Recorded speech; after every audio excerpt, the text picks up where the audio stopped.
Mangataka ni Tompo ao mahampaherezany ahy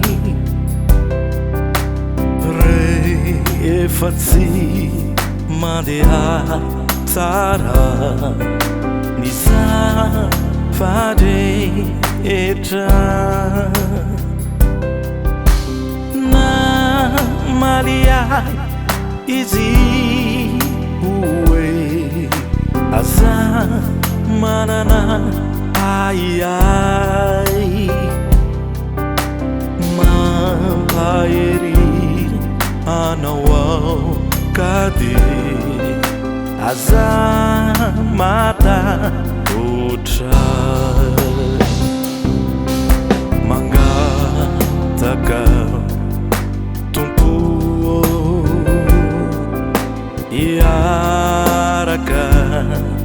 minao rehefa sy nama tahotra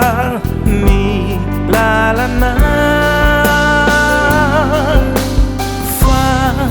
hoy ny Tompo tamiko aza manana ai hitako hatrany ianao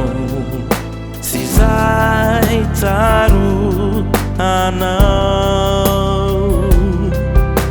azony hatrany ny finonao fa izy no mombanao mangataka Tompo iaraka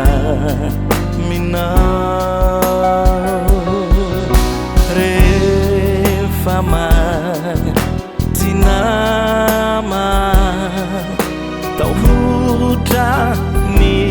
lalana fa hoy ny Tompo tamiko aza manana ai hitako hatrany ianao sy zay tsaro anao azony hatrany ny finonao fa izy no mombanao